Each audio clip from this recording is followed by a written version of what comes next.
confidence in the victory of good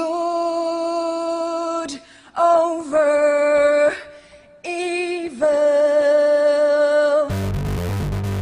The only reason why you will ever get to an elite level in something, you will ever become great at something, is because you wanted to be better than someone else. You wanted to be better than one of your friends. He said he was going to kill me and take me in his car.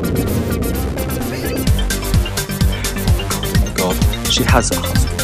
This guy just came to the apartment, rang the doorbell, I stupidly opened the door, and he came in, and he tried to take me away in his car, and he said that he's Nataya's husband. Oh my God. I was in the house, and then someone rang the doorbell, and I just thought, okay, I'll open the door, and then he said he was her husband, and then he told me to pack my stuff and get out of the house, and he said he was going to take me in his car. Fuck yourself. Go with this. I'm not listening to you anymore. Shit.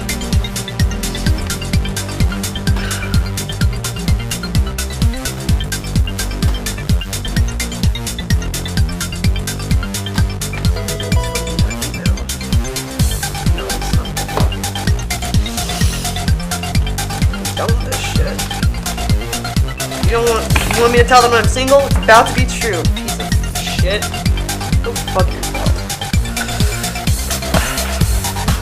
Small dick anyways.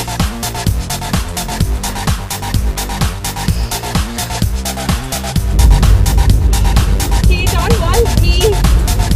A new boyfriend. How does he know about me? I don't know. He knows my name. He said Daniel. And then he said, come with me in his car, he's gonna take me. I think my mom told him. Fight the real enemy.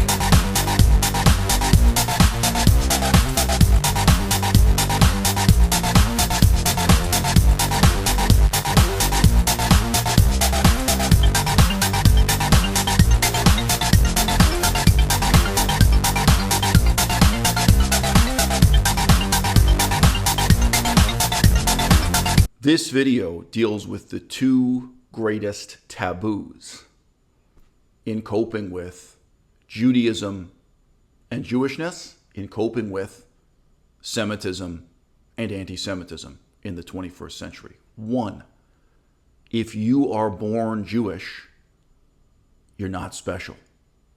You're not one of God's chosen people, neither magically nor genetically, neither naturally nor supernaturally. In any sense, are you special? In no sense are you born superior to other people. Lactose intolerance. If you're superior, if you consider yourself superior because you're lactose intolerant. Point two, if you're born Jewish, you're not white. You're never going to be white. It doesn't matter if you identify as white or if you grew up in a neighborhood in New York City where other people treated you as white. We have to progress beyond this delusion that is very much a result of a reaction to the politics of the World War II period, shall we say. We have to move beyond this delusion that Jewish people are white Europeans who just happened to convert to Judaism. That's not what shows up on a DNA test, and that's not what you deal with day to day in reality. If you simply have the facial features that mark you as a member of this intensely hated tribe. I went to a job interview in China. I got the job. Spoilers, I got the job. The first question I was asked at this job interview was, are you Persian? He said right away, oh, I can tell that you're not white. Tell me, are you Persian? Based merely on my appearance. I remember being in the south of France when my first wife, now my ex-wife, when my first wife was pregnant, going to the doctor, going to the hospital, going to different government social service offices to sign up, do the paperwork for the new baby being born. Nobody in the south of France perceived me as white. Now, they may not have perceived me as Jewish. Many of them assumed I was some kind of North African, whether they thought of that as Berber or Arab. Everyone treated me as non-white. And it's ridiculous, but right now in the year 2022, it's an important message for me to get across to you. If you are Jewish, if you're born Jewish in the audience, still today, it's important for me to say to you, the reason why people perceive you as non-white, the reason why people treat you as non-white is because you are. The lie that Jewish people are white, like the lie that the origin of Judaism in Western Europe is equivalent to the origin of Mormonism in the United States of America, right? The Mormons, what ethnicity are they, right? There were just white people in America, and some of them were kooky enough or eccentric enough that they converted to this new religion, Mormonism. Scientology. What ethnic group are Scientologists? Not just white people, Hispanic people, black people. People who happened to be alive at that time, happened to be eccentric, converted to Scientology. I've seen this myth taught to Jewish people, by Jewish people, formally, in synagogues, in museums. I've been to Holocaust museums, museums dedicated to the history of the Jewish people. This lie is taught again and again and again. And my experience is, whether I am in China or whether I am in the south of France, everyone perceives me as non-white. So what is the point of going through my fucking life repeating this lie that was inculcated into me that no, you're a white person, you just happen to be the descendant of someone in Western Europe, like in France, in Germany, in Poland, whatever. You're just the descendant of a white person who mysteriously chose to convert from Christianity to Judaism. It's a myth that still to this day, in 2022, a huge percentage of English-speaking Jewish people live with. You know, guys, the DNA tests are in. You want to know what the difference is genetically between Jews and Arabs? Arabs marry their cousins. Arabs have a massive problem with inbreeding. But basically, throughout the Muslim world, whether you're talking about Pakistan, Pakistani people are not considered Arabs. Throughout the Muslim world, they have a massive problem with inbreeding. It shows up in the DNA test, it shows up in their genetics. Jewish people differ from Arabs in that culturally, historically, they did not have a culture that encouraged marrying your cousin. Right? It was forbidden, happened very rarely. Occasionally people married their cousin. Jews are simply genetically from the same stock, from the same geographical location that is described in the Bible. It's ridiculous. If you've read the Old Testament, okay, Eden, I mean, obviously, the myth of Eden is not real, but the geographic description in the Bible of where Eden was, the geographic description of where the Tower of Babel was, all of these myths transpired in specific places that locate the origin of the Jewish people, genetically, geographically, historically. There's no mystery to be unraveled, even if you just work from the texts instead of working from scientifically verifiable DNA evidence. I'm making this video today. I've been reading a lot about comedy, about stand-up comedy. I've been thinking about putting more and more of my time and effort into going into comedy. I'm really challenging the Jewish stereotypes here, guys, okay?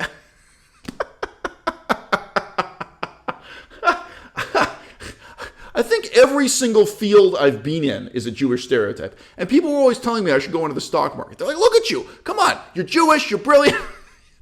You'd make a fortune on the stock market. Seriously, when I was a scholar of Buddhism, Buddhist philosophy, Everyone told me, oh, you're going to be great at this because you're Jewish. I remember one guy from Sri Lanka. This is a guy born and raised in Sri Lanka, but he spoke good English, saying to me, all of the great scholars in this field are Jewish. You should know. You're part of a tradition of great Jewish scholars in Buddhism, in Buddhist philosophy.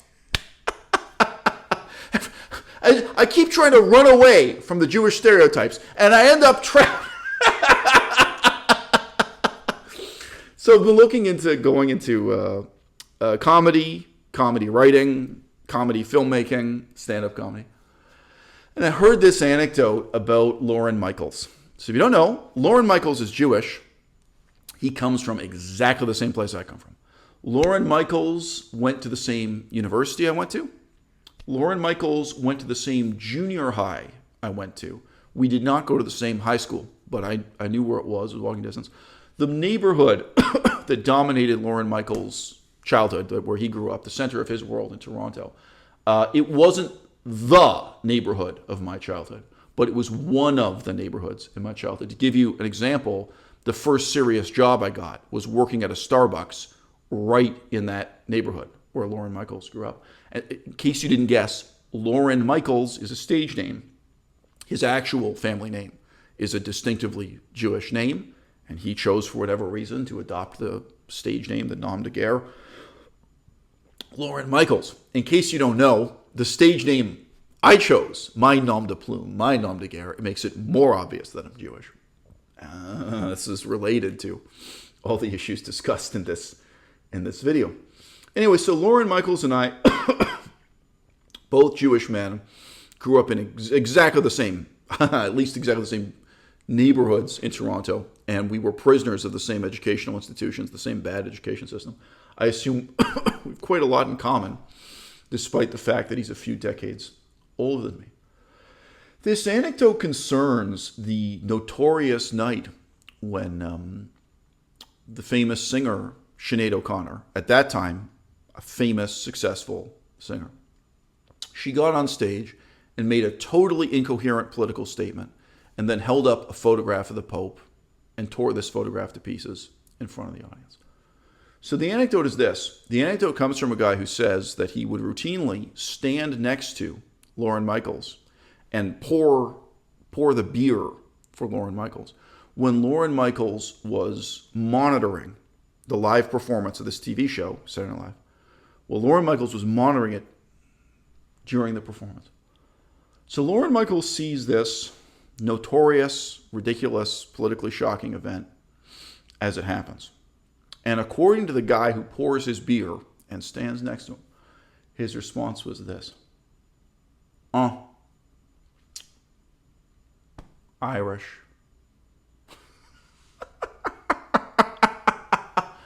As the anecdote was told, I mean, I heard this on the internet. I didn't hear this because I have any private connections to these people. He didn't say, oh, what do you expect? She's Irish. He didn't say, well, the Irish, what are you going to do? Just one word with a kind of grunt before it. Irish. The greatest disadvantage Jewish people live with, those who are born Jewish, those who are raised Jewish. I mean, even if you were just culturally Jewish without the DNA, this would be a problem for you.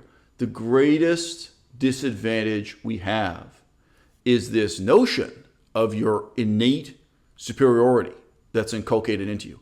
And for me, the greatest irony is the Irish, in their own way, believe exactly the same fucking thing. The same way that Jewish people are raised being told, oh, Einstein was Jewish. Oh, Sigmund Freud was Jewish. Irish people are raised with this list of geniuses, you know what I mean, that define Irish cultural identity. Irish people, whether they grow up in the United States of America or they grow up in Ireland, they are very much raised with a myth of their intellectual superiority over the other nations of Europe that is at the same time bound to a sense of their own victimology. The sense that the Irish people were the victims of the British Empire, that they were the poor, the defeated, the downtrodden, et cetera, et cetera. The parallels between Irish, pathetic grandeur and Jewish pathetic grandeur, they're shockingly similar, right? But here you have a Jewish guy, Lorne Michaels, who grew up same town I did, same neighborhood, some of the same schools, same university, right? And his response to this deeply embarrassing incident is to grunt and say, like, she's Irish. She's not like us. She's not one of us. She's not born to this special set of talents that we imagine we have innately. Now, in part due to coronavirus, in part due to the vagaries of the French legal system, I haven't seen my daughter for years. But I was always very careful with my daughter, and I instructed, my girlfriend Melissa about this. I was very careful to never tell her that she was inherently superior to other children in any way. So, give an example. If she drew a picture of a bicycle, which she did, I would not tell her, oh, this is wonderful, you're born special, you're born gifted, you can be a great artist. No. I would tell her, if you work hard, if you practice drawing a picture of a bicycle 100 times, then you will be better at drawing than the other kids in your school who've only drawn a picture of a bicycle 5 or 6 times. Until one day you're in the classroom with a kid who's a really devoted artist, and he or she, that kid, has drawn a picture of a bicycle 1,000 times. And now he's so much better than you are at drawing a picture of a bicycle. Now, of course, this is only true to some extent. We're here dealing with the world of rhetoric, not the world of philosophy. There are some kids who will draw a bicycle 100 times, and they're still terrible at drawing a bicycle. Some kids who draw a bicycle 1,000 times, and they're still bad at drawing a bicycle. And you know what? Maybe there are some kids where they're at a level of talent. They have some advantage where they can draw the bicycle 10 or 20 times, and they got it. They're nailing it. They don't have to draw it fully 100 times. But nevertheless, that is the lesson. That is the approach I've tried to teach my daughter again and again and again. Never tell your child that they're just born beautiful. Never tell your child that they're born special in any way. If your child wants to sing, you can tell them, that's good. You did a good job singing that song. But if you want to be the best, if you want to be better than the other kids in your classroom who also sing, if you want to be better than your contemporaries, the other kids you know, and if you want to be better than the people who sing on the radio, you've got to sing that song 100 times until you really get it right. Teach children that they are not special because of anything inherent, anything intrinsic, anything inborn. If you want to be special, it's something you've got to earn. It's something you've got to demonstrate. It's something you've got to prove. Only then, only after going through that, will your specialness be undeniable.